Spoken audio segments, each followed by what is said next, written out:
This is great conversation, by the way. I'm asking you questions that I know the people are wanting to ask, because there are radicals in the Democratic Party, or there are Democratic progressives who consider themselves on the far left, but still within the party. There are, and then all the way to Republicans who call themselves Democrats, or conservatives who call themselves Democrats. We're left with, as you said, just one choice in your most recent article, choice for president. Who's going to manage the corporate state? That's it. So, is it going to be Biden? And of course, the elites prefer Biden, just as they preferred Clinton. They find Trump to be an embarrassment.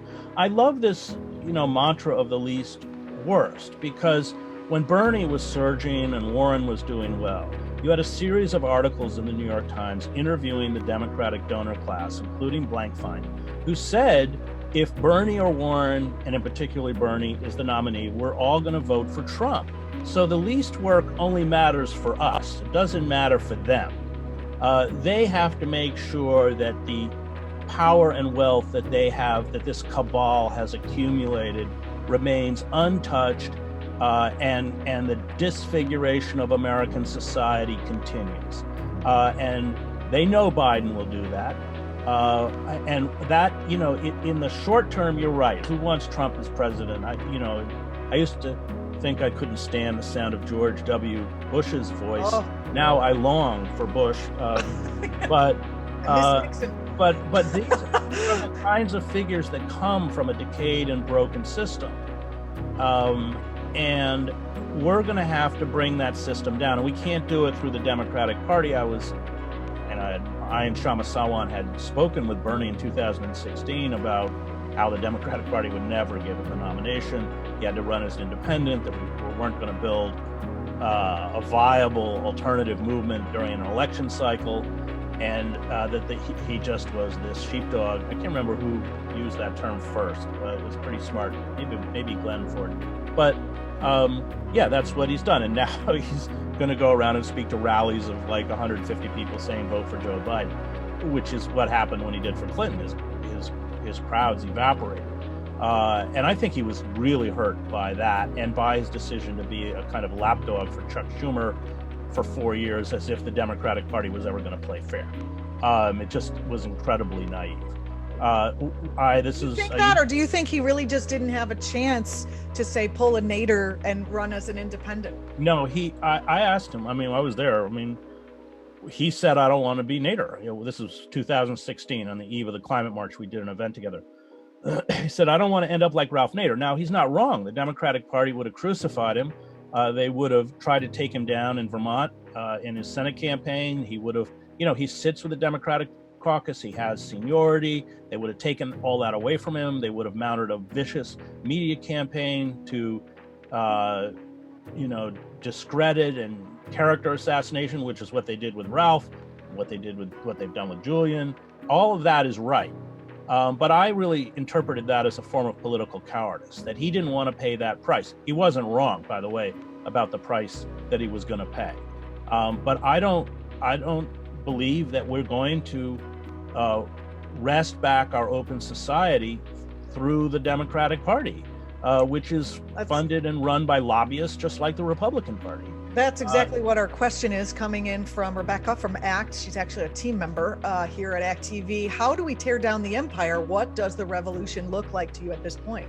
Well, you were playing a clip from Extinction Rebellion. Yes. Right? Mm-hmm. So that's it. That's why I'm a strong supporter of Extinction Rebellion, and nonviolent, massive, sustained civil disobedience that shut the system down. That's it. And we've seen it around the world. Why are the people who are on the front lines at this coronavirus crisis, who are being asked to, continue to go to work without any protection, risking their own? Why are they not walking off the job? Is the question. They will. And we're headed for an economic freefall. One collapse would be like a house of cards. People stop paying their rent, and then they stop paying their credit cards, and the repercussions of this are immense. We've so grossly mishandled the coronavirus. It's just going to come in wave after wave after wave. Do you really think people are, there's all this talk about people waking up now that they see how things are being handled around the coronavirus? I don't really think it's that. Can you hear me? I lost you. Corporate state fails the people that we're all having to share in, so we can't pretend like we don't see it. But at what point do we say, okay, we're done trying to convince other people that this is a good idea, and I don't know, take to the street or do the civil disobedience? It doesn't depend on us. We're not quite as important as sometimes we like to think we are. I'm speaking for myself. I didn't anticipate Occupy Wall Street. I was there, spent a lot of time in Zuccotti, and admired the people very much, but I didn't foresee it. I was kind of walking around like Eeyore, saying we're doomed, we're doomed, we're doomed. What happens with uprisings, I'm actually in the middle of, because now I kind of like, it's an awful thing to say. I like the effects of Corona, not Corona.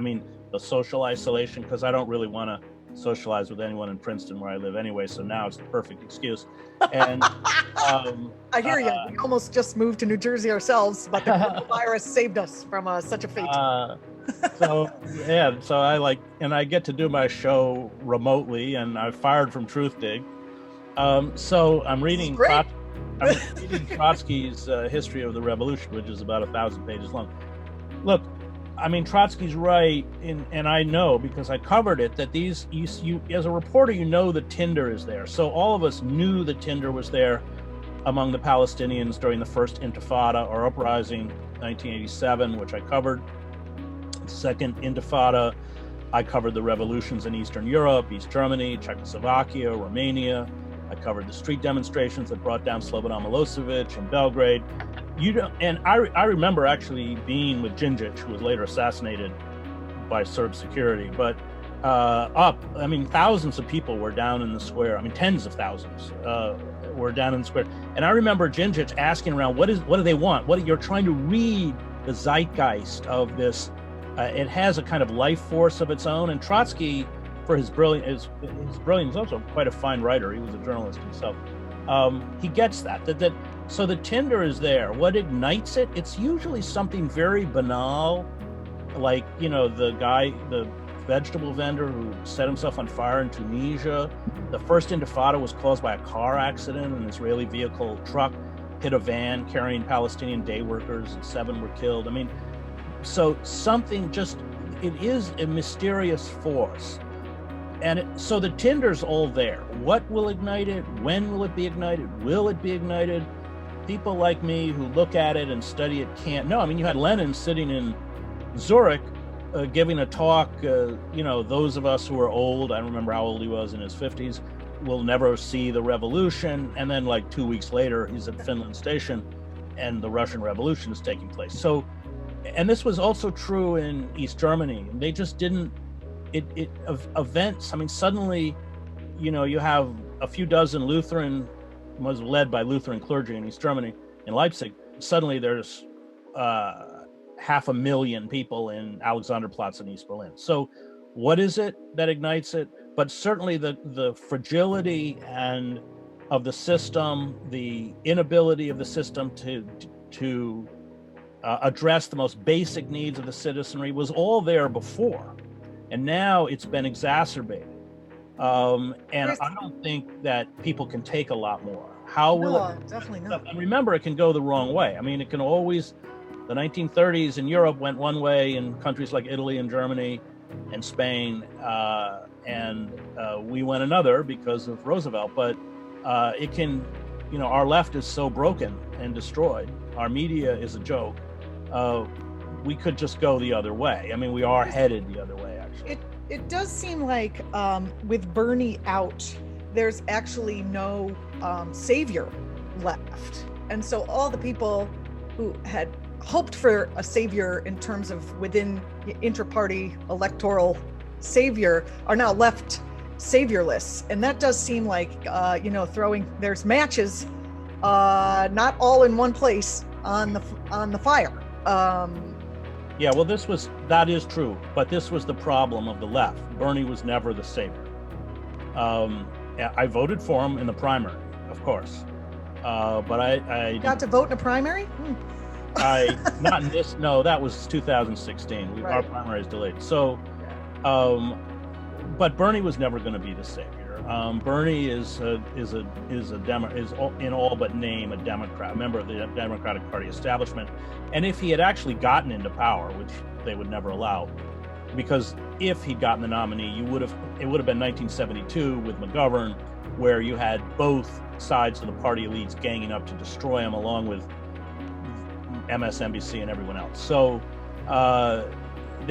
if he'd gotten into power, he would have been completely paralyzed. I mean, imagine he would have, and in a way, it would have been worse because he would have been mocked and ridiculed. And the only hope left are movements. I mean, movements are always the way. Go back and read Zinn's People's History of the United States. Change comes through movements. Of course, it's better to have somebody a little more enlightened, but the job of the American or any citizenry is to keep those in power in fear, to keep them in check. And history has just borne that out over and over and over and over. And we kind of lost that lesson, and a lot of it is because of the media. But we're going to have to build. I mean, look, I've spent months and months of my life with the Palestinians. I'm an Arabic speaker in Gaza. I spent 7 years in the Middle East. When Barack Obama got up and gave that speech to AIPAC in 2016, when that campaign, I said, okay, that's it. I don't care if I'm the only one in America standing with the Palestinian people. I'm standing with the Palestinian people. And we have to begin to think like that if we're going to be effective. I mean, to have a whole seminar for an hour and a half on Julian Assange, and I don't want to diss Ellsberg or Cohen, because they are two people I admire immensely, make a pitch for Biden, which really had nothing to do with the seminar.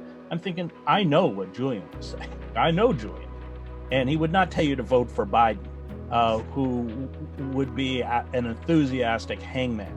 And so I think we have to stop playing their game, and we have to stand fast for what it is we believe, even if that makes us pariahs and pushes us into the political wilderness.